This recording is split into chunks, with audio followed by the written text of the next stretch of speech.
له مخرجا ويرزقه من حيث لا يحتسب ومن يتوكل على الله فهو حسبه قد جعل الله لكل شيء قدرا۔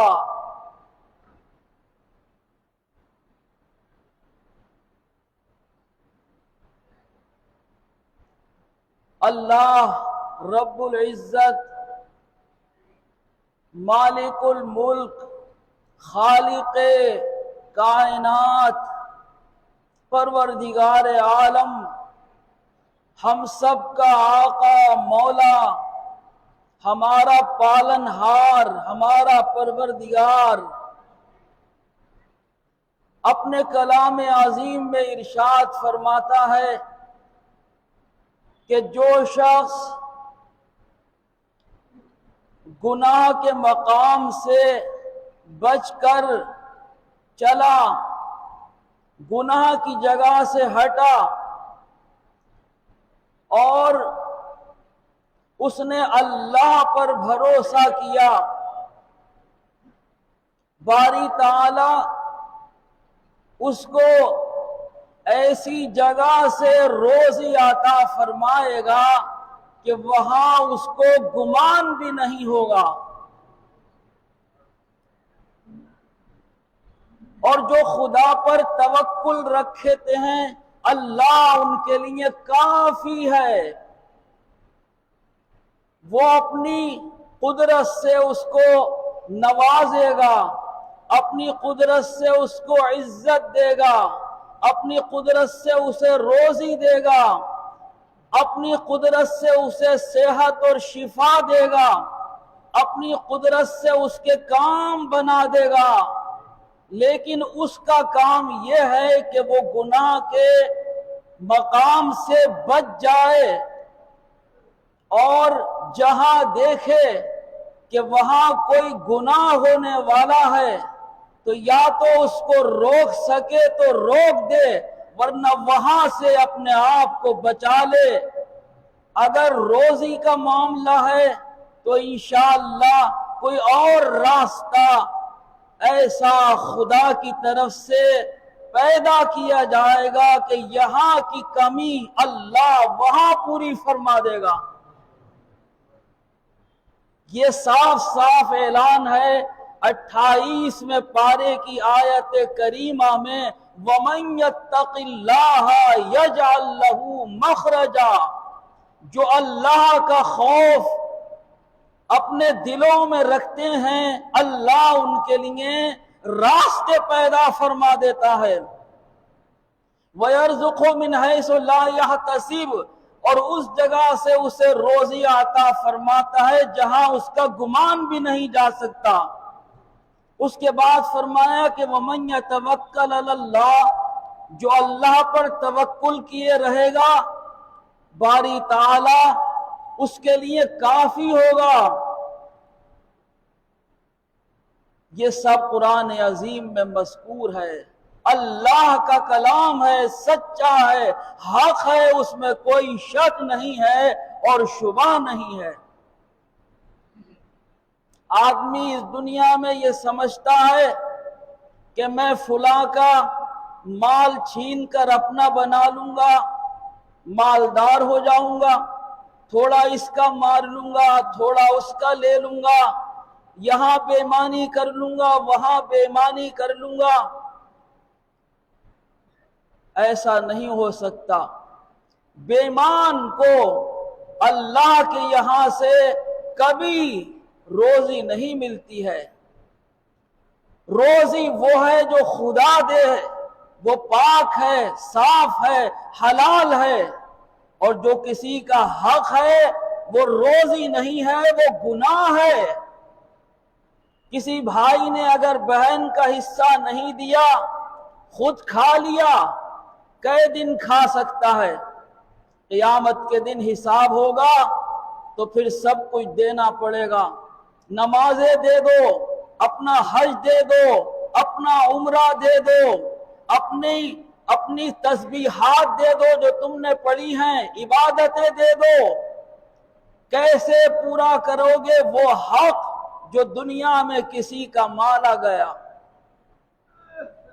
اس لیے اللہ فرماتا ہے کہ روزی وہ ہے جو اللہ دے، شفا وہ ہے جو خدا کے نام سے ملے، سکون وہ ہے جو دل کو اللہ کے ذکر سے ملے، کسی اللہ والے کی صحبت میں بیٹھنے سے ملے۔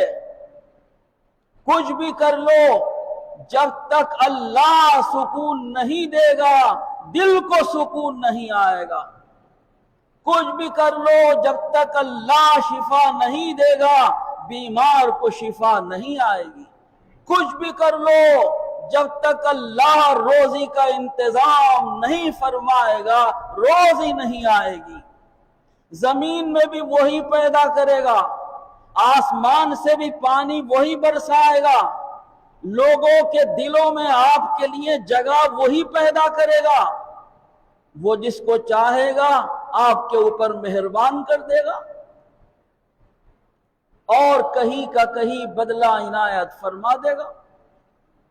اس سال اگر زمین میں کم پیدا ہوگا تو اللہ سال آئندہ اتنا دے دے گا کہ ہم سے گھروں میں رکھا نہیں جائے گا۔ یہ اللہ کا فرمان ہے۔ پرانے زمانے میں ایک جوان شخص تھا، گناہ کے اندر ایک عورت کے ساتھ ملوث ہونے لگا۔ ایک دم اس نے بے ساختہ کہا کہ ارے اللہ کے بندے، خدا سے ڈر اور یہ گناہ مت کر۔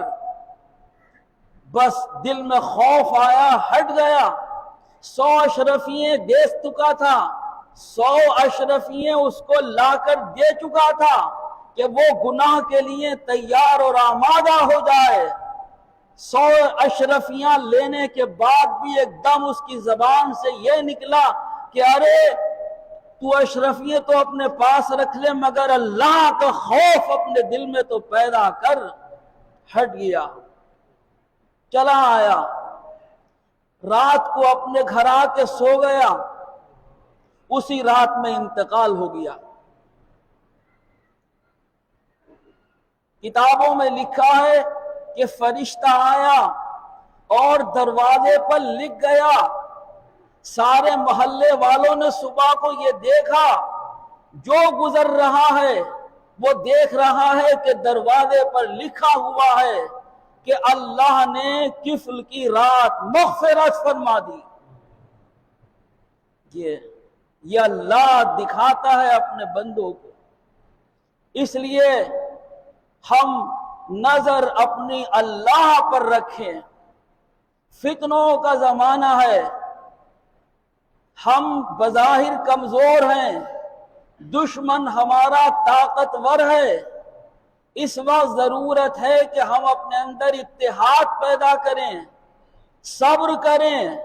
دیکھو مسلمان اگر صبر کرے گا تو کبھی اس کا صبر ضائع نہیں جائے گا۔ ایک دن ایسا آئے گا کہ ضرور صبر پڑے گا اور جس کے اوپر پڑ جائے گا وہی غارت ہو جائے گا۔ آپس میں عداوتیں، دشمنیاں، ایک دوسرے کی بے جا برائیاں، ان چیزوں سے ہمیں پرہیز کرنا چاہیے۔ رسول پاک نے فرمایا ہے کہ اگر تم نے مسلمان کو گالی دی تو تم فاسق ہو گئے، اگر تم نے اس کا قتل کیا تو تم کافر ہو گئے، اگر تم نے اس کا عیب کسی کو بتا دیا تو قیامت کے دن خدا تمہارے عیب کھول دے گا، اور تم اس کے عیب چھپا دو گے تو خدا تمہارے عیب بھی چھپا دے گا۔ اللہ حفاظت فرمانے والا ہے، ہماری حفاظت اس کے ہاتھ ہے، ہماری مصیبتیں اس کے اوپر ہیں۔ وہ جب چاہے گا اپنے کرم سے ہماری مصیبتیں ہٹا دے گا۔ ہمارے پاس طاقت ہے نماز کی، ہمارے پاس طاقت ہے قرآن کی، ہمارے پاس طاقت ہے اللہ کے ذکر کی۔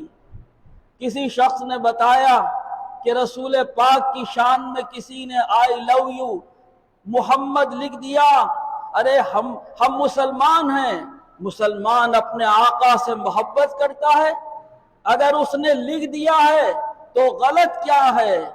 اس کے رسول ہیں، اس کے نبی ہیں، اس کے آقا ہیں، اس کے محبوب ہیں، اگر کوئی شخص اپنے کسی محبوب کی شان میں یہ کہہ دے یا لکھ دے تو یہ کون سے گناہ کی بات ہے؟ یہ کون سا جرم ہے؟ یہ جرم نہیں ہے، یہ اپنے آقا سے محبت کا اظہار ہے۔ اس اظہار کے اوپر بھی اب آپ پابندی لگا دیں گے کہ کوئی مسلمان یہ نہ کہے کہ یا رسول اللہ، یہ نہ کہے کہ اے اللہ کے رسول آپ میرے محبوب ہیں، میری مدد فرمائیے۔ کسی شخص کو اس کے اوپر اعتراض نہیں ہونا چاہیے، یہ ہمارا اور ہمارے نبی کا معاملہ ہے، ہم نے کسی کو تکلیف نہیں دی ہے، نہ ہم نے کسی کو برا کہا ہے، لیکن اپنے آقا کی شان میں ضرور تعریفیں کی ہیں، تو یہ کیوں کسی کو برا لگتا ہے؟ بھائیوں، میرے عزیزوں، دوستوں، بزرگوں، شہر کے معزز مسلمانوں، حالات پر نظر رکھو۔ وقت نازک ضرور ہے، مگر اللہ سے کوئی بھی حالت باہر نہیں ہو سکتی۔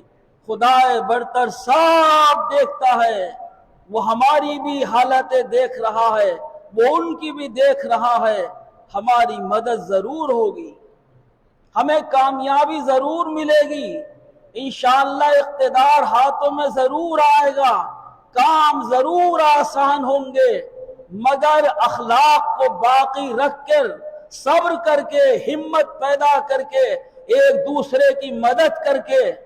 ایک شخص اگر اپنے گھر میں نیاز کرتا ہے تو دیکھو ایک وقت میں وہ 200 لوگوں کو کھانا کھلا دیتا ہے، یہ کیا مدد نہیں ہے؟ اللہ نے اس کو دیا، اس نے 1000 آدمیوں کو، غریبوں کو کھانا کھلا دیا، کتنا عمدہ کام کیا اس نے۔ اگر کسی کو پیسے کی ضرورت ہے، اس کے اوپر قرضہ ہے، سب نے مل کے قرضہ ادا کر دیا، کتنی عمدہ بات ہے، اسلام کی بات ہے، ایمان کی بات ہے، ثواب کی بات ہے، اللہ کی مدد کی بات ہے۔ ہم آپس میں ایک دوسرے کے کام آ جائیں تو دنیا میں یہ سب سے بڑی طاقت ہے، اور کام نہ آئے تو ہماری حکومت بھی کیا کرے گی؟ ہمارے ہاتھوں میں اقتدار بھی ہوگا تو کس کام کا ہوگا؟ اگر مسلمان کا نہیں ہوگا تو مسلمان بادشاہ بھی ہو جائے گا تو دنیا میں کچھ نہیں ہوگا، اور ہم ایک دوسرے کے ساتھ دینے والے بن جائیں گے تو ہمارے ہاتھ میں اگر کچھ بھی نہیں ہوگا تو انشاءاللہ کامیاب ہم ضرور ہوں گے۔ اللہ رب العزت ہماری مدد فرمائے، غیب سے مدد فرمائے، ہر مشکل میں ہماری مدد فرمائے، ہر پریشان حال کی پریشانی دور فرمائے۔ نمازیں پڑھو، کثرت سے دعائیں مانگو، ضرورت پیش آئے نفلی عبادتیں کرو، استغفار کرو، اللہ سے ڈرتے رہو، خدا برتر ہر مومن کا مددگار ہے۔ وفقنی اللہ للسلوک